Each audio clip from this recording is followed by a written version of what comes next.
कहानी शुरू होती है कनाडा एयरपोर्ट से। वहाँ एक पिता एलियट अपनी बेटी रिडली के साथ सफर पर होता है। वो दोनों दूसरी सिटी जा रहे होते हैं क्योंकि एलियट को वहाँ एक बिजनेस डील पूरी करनी होती है। रिडली एक अकेली लड़की थी, उसके ज्यादा दोस्त नहीं थे। उसके चेहरे पर कुछ पिंपल्स थे जिनसे वो हमेशा परेशान रहती थी। थोड़ी देर बाद फ्लाइट उस सिटी में पहुंचती है जहाँ उन्हें जाना था। वहाँ पहुंचकर एलियट और रिडली कार में बैठकर निकल जाते हैं क्योंकि एलियट अपनी मीटिंग के लिए ऑलरेडी लेट था। रास्ते में एलियट अपनी बेटी का शुक्रिया अदा करता है कि वो उसके साथ आई और उसे समझाता है कि उसे अपने चेहरे के पिंपल्स से ज्यादा परेशान नहीं होना चाहिए और बार बार उन्हें छूना बंद कर देना चाहिए। आगे की कहानी यहीं से शुरू होती है। एलियट उसे समझाता है कि ये पिंपल्स बिल्कुल नॉर्मल हैं, हर टीनेजर के चेहरे पर आते हैं। ये सुनकर रिडली थोड़ी शांत हो जाती है। फिर हमें पता चलता है कि उसकी माँ की मौत कुछ समय पहले हो चुकी है और क्योंकि रिडली को अकेले रहना पसंद नहीं था, वो अक्सर अपने पापा के साथ काम पर जाती थी ताकि उसे कंपनी मिले। उसी दौरान जिस आदमी से एलियट की डील होनी थी उसका फोन आता है। वो गुस्से में एलियट पर चिल्लाने लगता है क्योंकि वो मीटिंग के लिए लेट हो गया था। एलियट माफी मांगते हुए कई बहाने बनाने लगता है, लेकिन किस्मत से फोन नेटवर्क खराब हो जाता है और कॉल कट जाती है। एलियट राहत की सांस लेता है और स्पीड बढ़ा देता है ताकि जल्दी उस आदमी के मैंशन तक पहुंच जाए। लेकिन तभी अचानक रोड पर एक जानवर आ जाता है और एलियट की कार उससे टकरा जाती है। एलियट की कार उस जानवर से टकराती है और झटका लगने के बाद गाड़ी घूमकर सड़क के किनारे रुक जाती है। कुछ देर बाद जब हालात थोड़े शांत होते हैं तो एलियट अपनी बेटी रिडली से पूछता है कि वो ठीक है या नहीं। सब कुछ ठीक देखकर दोनों कार से बाहर निकलते हैं ताकि उस जानवर को देख सकें जिससे टक्कर हुई थी। वहां जाकर रिडली देखती है कि वो कोई आम जानवर नहीं बल्कि एक अजीब सा घोड़ा है जिसके सिर पर एक सींग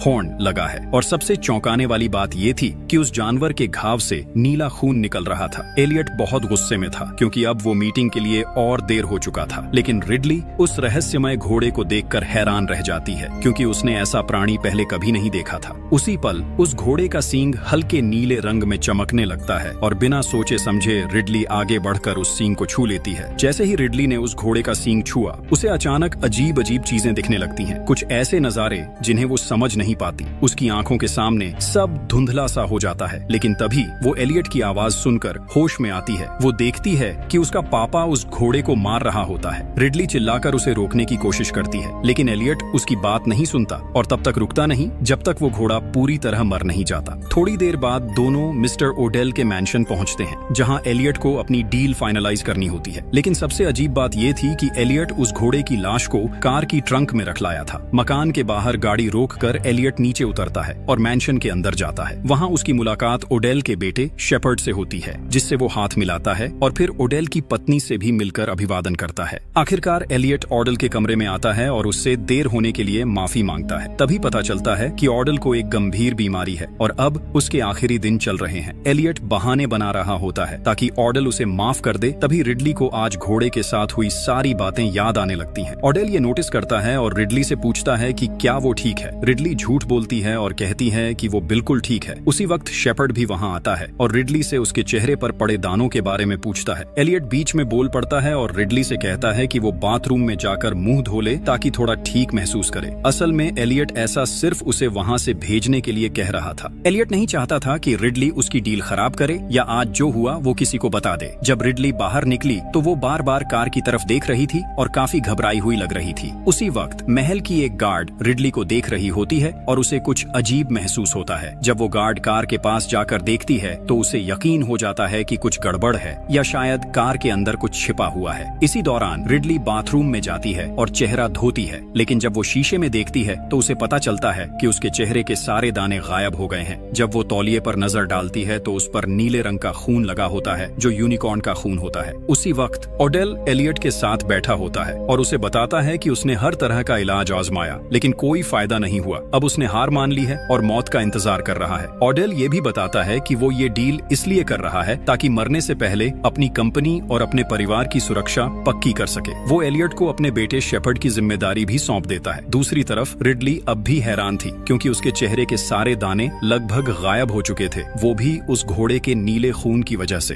थोड़ी देर सोचने के बाद उसे एहसास होता है कि उस घोड़े का खून जादुई है और इंसान के शरीर की हर बीमारी को ठीक कर सकता है। उसी वक्त एलियट की कार में रखा हुआ घोड़े का सींग हल्का हल्का चमकने लगता है। रिडली जब अपने पिता एलियट के पास लौटती है तो वो उससे कहता है कि उसे ओडेल के परिवार से मिलना चाहिए। रिडली मना कर देती है लेकिन एलियट उस पर जोर डालता है और बताता है कि ये डील उसकी जिंदगी की सबसे बड़ी डील होगी। रिडली उससे घोड़े के बारे में पूछती है तो एलियट कहता है कि अगर वो उसकी बात माने और ऑडेल के परिवार से मिले तो वो उसकी हर इच्छा पूरी करेगा, यहाँ तक कि उसके साथ जाकर घोड़े को दफनाने तक के लिए तैयार है। लेकिन उनकी बात पूरी होने से पहले ही कार में अजीब हरकतें शुरू हो जाती हैं क्योंकि अंदर रखा घोड़ा हिलने लगता है। ये देखकर एलियट तुरंत ऑडेल के पास जाता है, माफी मांगता है और बताता है कि उसे अब तुरंत निकलना होगा। एलियट अब रिडली को घर ले जाना चाहता है क्योंकि वो थकी और बीमार लग रही होती है, लेकिन ऑडेल गुस्सा हो जाता है और कहता है कि एलियट हमेशा अपने वादों का समय नहीं निभाता। वो उसे समझाता है कि अगर अभी चला गया तो ये उसके लिए बहुत बड़ी बेइज्जती होगी। उसी वक्त एक गार्ड रिडली के पास आता है और पूछता है कि वो इतनी घबराई हुई क्यों लग रही है। रिडली जवाब देने ही वाली होती है कि तभी एलियट की कार से जोरदार आवाज आती है। सब लोग जल्दी से बाहर भागते हैं ये देखने के लिए कि क्या हुआ। अचानक घोड़ा फिर से जिंदा हो जाता है और कार को तोड़ने लगता है ताकि बाहर निकल सके। ये देखकर वहां मौजूद सब लोग डर और हैरानी से जम जाते हैं क्योंकि उस घोड़े का रूप बहुत अजीब और डरावना था। लेकिन उसी पल गार्ड तुरंत घोड़े पर गोली चलाती है और उसे वहीं मार देती है। उस वक्त एलियट बिल्कुल घबरा जाता है और समझ नहीं पाता कि क्या करे। फिर वो ऑडेल और उसके परिवार को सब कुछ बता देता है, रास्ते में उनके साथ क्या क्या हुआ और वो घोड़ा वहां कैसे पहुंचा। सब एलियट की बात सुनकर हैरान रह जाते हैं। कोई समझ नहीं पा रहा था कि वो जीव असल में घोड़ा था या यूनिकॉर्न। तभी रिडली भी सच बताने का फैसला करती है। वो ऑडेल से कहती है कि उसी यूनिकॉर्न के नीले खून ने उसके चेहरे के दाने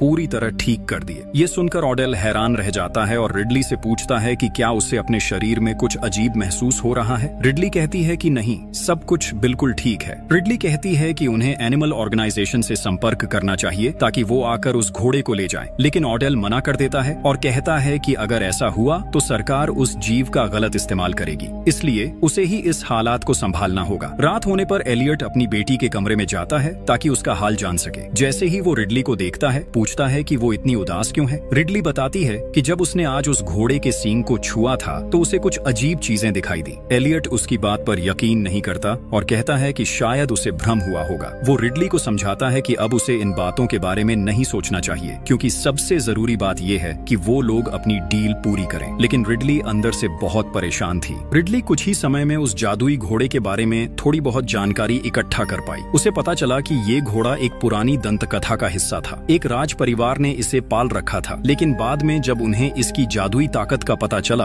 तो उन्होंने उसकी शक्ति हासिल करने के लिए उसे मारने का फैसला किया। कुछ समय बाद घोड़ा फिर से जिंदा हुआ और उसने उस परिवार के सभी लोगों से बदला ले लिया। ये कहानी पढ़कर रिडली और ज्यादा डर गई। जब वो सोने गई तो उसे डरावने सपने आने लगे। रिडली को बहुत अजीब सपना आता है। वो खुद को जंगल में भागते हुए देखती है, लेकिन जब नीचे देखती है तो पाती है कि वो खुद उस घोड़े के शरीर के अंदर है। ये देखकर रिडली डर के मारे जाग जाती है, समझ नहीं पाती कि ये सब क्या हो रहा है। जैसे ही वो आंखें खोलती है, सामने कुछ अजीब दिखने वाले लोग खड़े होते हैं जो उसे और उसके पिता एलियट को बांध लेते हैं। पता चलता है कि वो लोग वैज्ञानिक हैं जिन्हें ऑडेल ने बुलाया है ताकि वो रिडली और एलियट का परीक्षण कर सकें और ये जान सकें कि उस नीले खून का उन पर क्या असर हुआ है। जांच खत्म होने के बाद रिडली अपने पिता से बात करने जाती है और उसे पिछली रात का सब कुछ बताती है। एलियट रिडली से कहता है कि वो सब कुछ भूल जाए और इन बातों पर अब ध्यान न दे। उधर जब डॉक्टर घोड़े के खून की जांच पूरी करते हैं तो उन्हें पता चलता है कि वो खून बहुत अजीब है। वो किसी भी इंसान की बीमारी को ठीक कर सकता है। वैज्ञानिक ये बात ऑडेल को बताते हैं और सुझाव देते हैं कि इसकी पुष्टि के लिए इंसान पर सीधा प्रयोग करना होगा। ऑडेल ये सुनकर बेहद उत्साहित हो जाता है और तय करता है कि ये प्रयोग उसी पर किया जाए।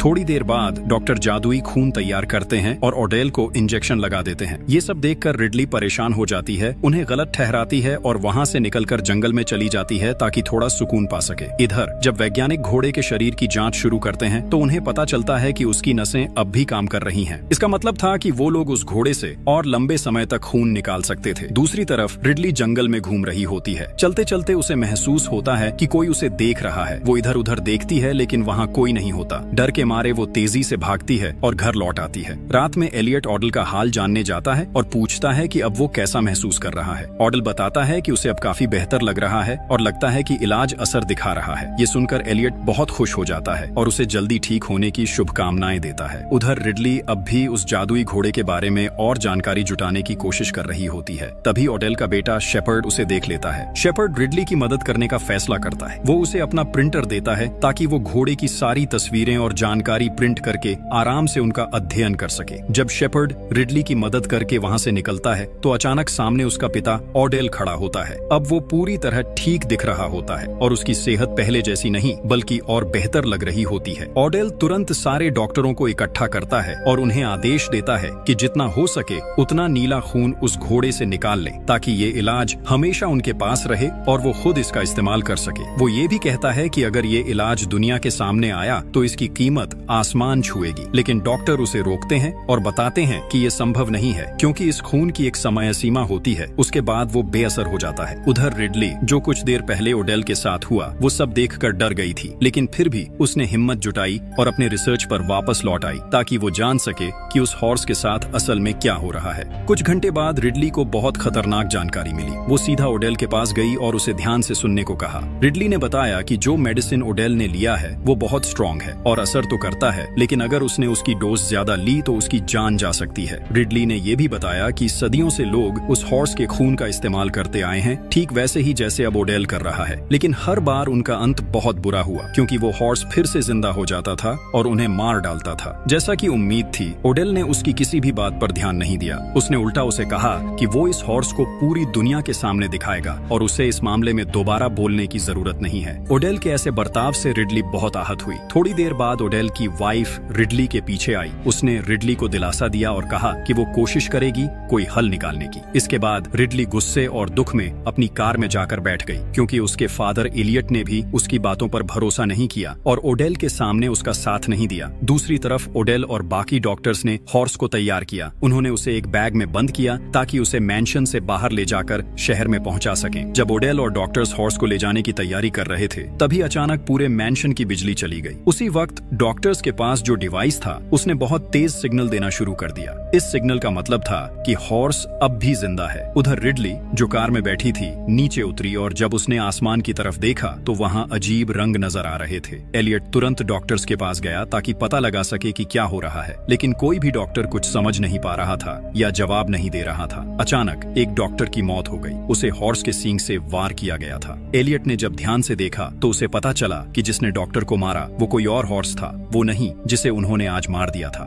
गार्ड्स ने हॉर्स पर लगातार गोलियां चलाईं, लेकिन उस पर कोई असर नहीं हुआ। वो हॉर्स बहुत ताकतवर था और एक एक करके सारे गार्ड्स को मारने लगा। एलियट ने ये सब देखा तो तुरंत अपनी बेटी रिडली को आवाज दी और कहा कि वो कार में बैठकर वहां से निकल जाए। रिडली जैसे ही कार में बैठी, हॉर्स उस पर टूट पड़ा और पूरे जोर से कार पर हमला कर दिया। बाकी गार्ड्स ने भी अपनी एडवांस्ड वेपन्स से उसे रोकने की कोशिश की, लेकिन कोई फायदा नहीं हुआ। तब रिडली कार से बाहर निकली और जान बचाने के लिए भागने लगी, लेकिन हॉर्स उसके पीछे लग गया और पीछा नहीं छोड़ा। आखिर रिडली एक स्टेबल जैसे घर में जाकर छिपी, पर हॉर्स वहां भी पहुंच गया। अजीब बात यह थी कि जैसे ही हॉर्स रिडली के करीब आया, वो अचानक शांत हो गया। उसका सींग तेज रोशनी में चमकने लगा और उसी पल कुछ अजीब होने वाला था। रिडली ने धीरे से हॉर्स को छुआ, तभी एक फीमेल गार्ड वहां पहुंच गई और बाकी गार्ड्स के साथ मिलकर उस हॉर्स पर गोलियां बरसाने लगी। आखिरकार हॉर्स वहां से भाग गया और सब तरफ शांति छा गई। जब हालात थोड़े संभले तो सब लोग वापस मैंशन के अंदर आ गए। वहां रिडली अपने फादर एलियट पर गुस्सा हो गई। वो चिल्लाकर बोली कि उसने उसे कई बार चेतावनी दी थी, लेकिन उसने कभी उसकी बातों पर भरोसा नहीं किया। एलियट फिर भी उसकी बातों को नजरअंदाज करता रहा और हमेशा ओडेल के पीछे चलता रहा। रिडली ने उनसे विनती की कि वो लोग उस हॉर्स को उसके पेरेंट्स के पास वापस छोड़ दें। उसने कहा कि यही एक तरीका है सब कुछ रोकने का, लेकिन वहां मौजूद किसी ने भी उसकी बात पर ध्यान नहीं दिया, बल्कि ओडेल ने तो इसके बिल्कुल उलट फैसला कर लिया। ओडेल ने फैसला किया कि वो अब इन सारे मैजिकल हॉर्सेस का शिकार करेगा। इसके बाद उसने कुछ हंटर्स की टीम बनाई और सबको लेकर जंगल की ओर निकल पड़ा ताकि इन हॉर्सेस को पकड़ सके। एलियट भी उनके पीछे जाने की तैयारी कर रहा था, लेकिन रिडली उसके पास आई और उसे रोकने की कोशिश की। उसने रोते हुए कहा कि वो जंगल में न जाए, लेकिन हमेशा की तरह एलियट ने उसकी बात नहीं मानी। उसने कहा कि वो ओडेल को अकेला नहीं छोड़ सकता। इसी बीच शेपर्ड डॉक्टर के पास गया और उससे हॉर्स के खून का सैंपल ले लिया। वो सोच रहा था कि अगर वो इस खून का इस्तेमाल करेगा तो उसे बहुत ताकत मिल जाएगी और वो किसी भी खतरे का सामना कर पाएगा। शेपर्ड ने उस खून से एक खास लिक्विड बनाया और उसे खुद पर इस्तेमाल करना शुरू कर दिया, लेकिन ऐसा करते ही उसके साथ अजीब चीजें होने लगी। उसका शरीर बदलने लगा और वो खुद नहीं समझ पा रहा था कि उसके साथ क्या हो रहा है। उसी समय रिडली भी कुछ भयानक महसूस करने लगी। रिडली कार में बैठी और वहां से भागने का सोच रही थी, लेकिन आखिरी पल में उसने अपना फैसला बदल दिया। वो अपने फादर को अकेला छोड़कर नहीं जाना चाहती थी। उसी वक्त रिडली ने आसमान में एक अजीब सा चमकदार लाइट देखा। वो तुरंत कार से उतरी और दौड़कर मैंशन के अंदर गई ताकि अपने रिसर्च पेपर्स देखकर समझ सके कि ये लाइट क्या है। कुछ देर खोजने के बाद रिडली को सच्चाई पता चली। वो घबरा गई और तुरंत अपने फादर एलियट को कॉल किया। उसने कहा कि वो लोग तुरंत मैंशन वापस लौट आएं, क्योंकि हॉर्स ने जंगल में उनके लिए एक जाल बिछाया है। अगर वो उस जगह तक पहुंचे तो उनमें से कोई भी जिंदा नहीं बचेगा। लेकिन एलियट ने उसकी कॉल नहीं उठाई। तब रिडली भागकर मैंशन के गार्ड के पास पहुंची और उसे हालात की गंभीरता समझाई। उसने कहा कि उन्हें अभी के अभी कुछ करना होगा, नहीं तो सब कुछ खत्म हो जाएगा। रिडली ने गार्ड से कहा कि वो तुरंत जंगल में मौजूद सब लोगों से कांटेक्ट करे, क्योंकि वो इस वक्त बहुत बड़े खतरे में है। उधर डॉक्टर हॉर्स के सींग को काटने की कोशिश कर रही थी, लेकिन अजीब बात ये थी कि वो सींग लगातार चमक रहा था, जैसे उसमें कोई एनर्जी भरी हो। दूसरी तरफ एलियट को आखिर रिडली के मैसेजेस मिल गए, लेकिन अब बहुत देर हो चुकी थी। तभी वो हॉर्स उनके सामने आ गया और उसने सारे हंटर्स पर हमला कर दिया। वो एक एक करके सबको मारने लगा। एलियट ने खुद को बचाने के लिए नाइट विजन गॉगल्स का इस्तेमाल किया, जिससे उसे हॉर्स की एग्जैक्ट जगह दिख गई। उसने ओडेल को पकड़ा और दोनों किसी तरह भागने में कामयाब हो गए। वो जंगल से निकलकर मैंशन तक पहुंच गए, लेकिन खतरा अभी खत्म नहीं हुआ था। वो हॉर्स उनका पीछा करते हुए मैंशन तक पहुंच गया और अंदर घुस आया। एलियट और ओडेल जैसे ही मैंशन से भागने की कोशिश कर रहे थे, तभी उनके सामने एक और हॉर्स आ गया। अब दो हॉर्सेस ने मिलकर ओडेल को चारों तरफ से घेर लिया। ओडेल ने अपनी चालाकी दिखाई और उन हॉर्सेस से शांत आवाज में बातें करने लगा। वो उनसे अच्छे शब्दों में बात करता रहा, जिससे एक हॉर्स थोड़ा शांत हो गया। लेकिन जैसे ही ओडेल ने अपना हाथ उसके सींग पर रखने की कोशिश की, पीछे से दूसरा हॉर्स आया और उस पर हमला कर दिया। ओडेल की वहीं मौत हो गई। उसी वक्त रिडली छोटे हॉर्स को लेकर आई। उसका इरादा था कि वो उसे उसकी माँ और पिता के पास लौटा दे, ताकि वो दोनों शांत हो जाएं और इंसानों पर हमला करना बंद कर दें। लेकिन एलियट अब भी इस बात से सहमत नहीं था। इतना सब देखने के बाद भी उसने रिडली की बात नहीं मानी। उसने कहा कि वो पुलिस को बुलाएगा और वहीं लोग इस समस्या को सुलझाएंगे। लेकिन जैसे ही उसने फोन निकाला, नेटवर्क पूरी तरह से गायब हो गया। सब लोग अब डरने लगे थे और ओडेल की वाइफ ने भी एलियट से कहा कि उन्हें रिडली की बात माननी चाहिए। उसने कहा कि सबसे सही यही होगा कि वो लोग उस छोटे हॉर्स को उसके माता पिता को वापस लौटा दें। एलियट के हिचकिचाने के बावजूद ओडेल की वाइफ ने फैसला लिया। उसने गार्ड और डॉक्टर को आदेश दिया कि वो छोटे हॉर्स को लेकर बाहर जाए और उसे उन दोनों हॉर्सेस के हवाले कर दें जो बाहर इंतजार कर रहे हैं। लेकिन असली गलती डॉक्टर ने कर दी थी। बाहर जाने से पहले उसने उस छोटे हॉर्स का सींग काट दिया था। उसे लगा कि ये कोई बड़ी बात नहीं है और बाकी हॉर्सेस को इसका पता नहीं चलेगा। थोड़ी देर बाद गार्ड और डॉक्टर उस छोटे हॉर्स को लेकर बाहर पहुंचे और उसे उसके माता पिता के सामने रख दिया। लेकिन जैसे ही उन दोनों बड़े हॉर्सेस ने अपने बच्चे को देखा और समझा कि उसका सींग काटा गया है, वो बेकाबू हो गए। हॉर्स ने सबसे पहले डॉक्टर पर हमला किया और उसे मार डाला। गार्ड ने ये सब अपनी आंखों से देखा और किसी तरह आखिरी पल में वहां से भागने में कामयाब हुआ। जब बाकी लोगों को इस घटना के बारे में पता चला तो शेपर्ड ने कहा कि अब रिडली ही उन हॉर्सेस को संभाल सकती है जब तक बाकी लोग वहां से भागने की कोशिश करें। एलियट को ये सुनकर हैरानी हुई और उसने पूछा कि सिर्फ रिडली ही क्यों? तब शेपर्ड ने बताया कि हॉर्स कभी रिडली को नुकसान नहीं पहुंचाएगा, क्योंकि वो ही एकमात्र इंसान है जिसने उसकी मैजिक पावर का लालच नहीं किया। बाकी सबने उस शक्ति को पाने की कोशिश की थी, लेकिन रिडली ने हमेशा उसे समझने की कोशिश की। हालात और भी डरावने होते जा रहे थे। एलियट डर गया और ओडेल की वाइफ के पास जाकर कहा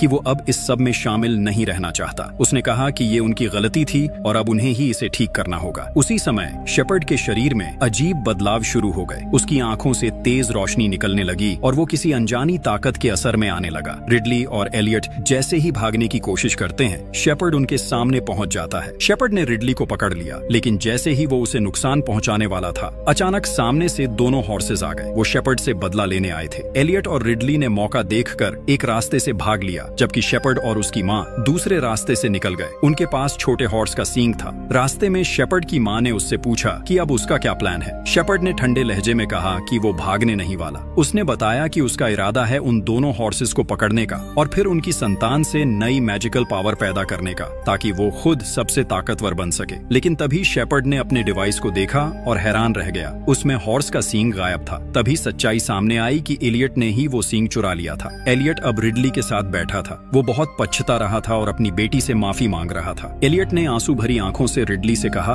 कि उसने हमेशा काम को ज्यादा अहमियत दी और उसकी बातों को कभी नहीं सुना। वो बार बार उससे माफी मांगने लगा और बोला कि उसे अब एहसास हो गया है कि वो हर वक्त गलत था। उसकी बातों ने रिडली को गहराई से छू लिया। वो रोते हुए अपने पिता के गले लग गई। उसी समय शेपर्ड और उसकी माँ हॉल में पहुंचे ताकि एलियट और रिडली को ढूंढ सकें। थोड़ी देर पीछा करने के बाद उन हॉर्सेस ने शेपर्ड की माँ को पकड़ लिया और उसे मार डाला। दूसरी तरफ एलियट ने रिडली को बैल्कनी में बंद कर दिया ताकि हॉर्स उस तक न पहुंच पाए। वो खुद आगे बढ़ा और जानबूझकर उन हॉर्सेस के सामने दौड़ने लगा ताकि उनका ध्यान अपनी तरफ खींच सके और रिडली को भागने का मौका मिल सके। रिडली ने कई कोशिशों के बाद आखिरकार बैल्कनी से बाहर निकलने में कामयाबी पाली। जैसे ही वो बाहर आई, उसने देखा कि हॉर्स उसके पिता एलियट के पीछे दौड़ रहा है ताकि उसे मार सके। रिडली दौड़ने ही वाली थी कि अचानक शेपर्ड सामने आ गया। उसके हाथ में एक तीर धनुष था और उसने रिडली को धमकाया कि वो उसके साथ चले। रिडली मजबूरी में शेपर्ड के साथ कोर्टयार्ड तक चली गई। वहाँ उनके पास छोटा हॉर्स भी था। उसी वक्त हॉर्स का पिता वहाँ पहुँच गया। वो बहुत गुस्से में दिख रहा था और बदला लेने के मूड में था, लेकिन जैसे ही उसने रिडली को देखा, उसका गुस्सा धीरे धीरे शांत हो गया। वो उसके पास आया और उसके पैरों के पास झुककर लेट गया, जैसे उसे उस पर भरोसा हो।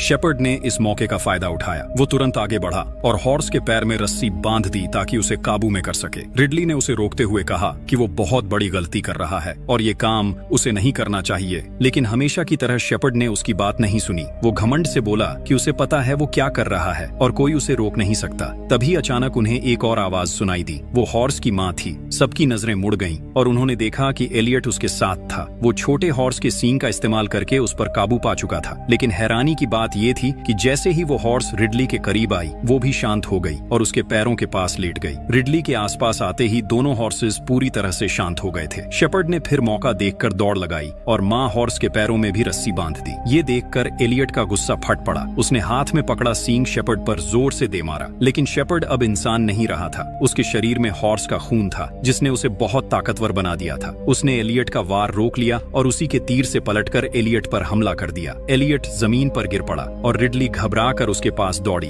वो जोर जोर से रो रही थी क्योंकि एलियट बुरी तरह जख्मी था और लगातार खून बह रहा था। लेकिन इससे पहले कि वो कुछ कर पाती, शेपर्ड ने फिर से हमला करने की कोशिश की। उसने हॉर्स का सींग उठाया और एलियट को खत्म करने के लिए आगे बढ़ा। उसी पल हॉर्स का पिता अपनी रस्सियों से आजाद हो गया। वो पूरी ताकत से दौड़ा और अपनी टांगों से शेपर्ड को जोरदार लात मारी। शेपर्ड हवा में उछल गया और जमीन पर गिरते ही वहीं मर गया। एलियट अब अपनी आखिरी सांसें ले रहा था। उसने रिडली का हाथ पकड़ा और धीरे से कहा कि मरने से पहले वो एक बात जानना चाहता है। जब तुमने पहली बार हॉर्स का सींग छुआ था, तुमने क्या देखा था? रिडली ने आंसू पोंछते हुए कहा कि उसने बहुत अजीब चीजें देखी थीं। उसे महसूस हुआ था कि हॉर्स उसे कुछ दिखाना चाहता था, अपनी ओरिजिन, अपनी दुनिया और अपने दर्द की कहानी। उसने ये भी बताया कि उन विजन्स में उसने अपनी माँ की यादें देखी थीं, वो पल जो उसने बहुत पहले खो दिए थे। एलियट ने हल्की मुस्कान दी, अपनी बेटी की आंखों में देखा और कहा, मुझे माफ कर दो रिडली, और कुछ ही सेकंड में उसकी सांसें थम गईं। रिडली अपने पिता को गोद में लेकर लगातार रो रही थी। वो यकीन ही नहीं कर पा रही थी कि अब वो उसे कभी नहीं देख पाएगी।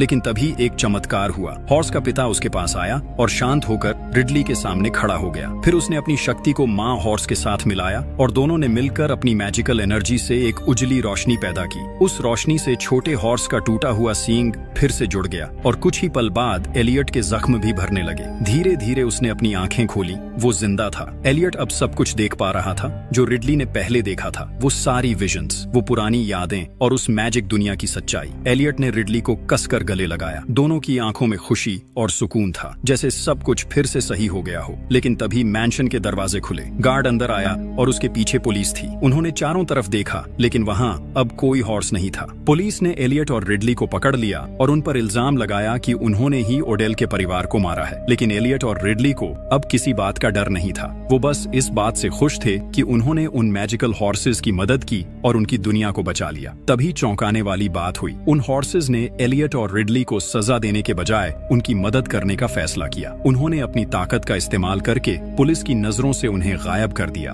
और उन्हें सुरक्षित जगह पर पहुंचा दिया। इसी के साथ कहानी खत्म होती है। एलियट और रिडली आजाद हैं और मैजिकल हॉर्सेस फिर से अपने जंगल लौट जाते हैं और यहीं खत्म होती है फिल्म। अगर आपको कहानी पसंद आई हो तो चैनल को जरूर सब्सक्राइब करें और नए वीडियोस के लिए जुड़े रहें।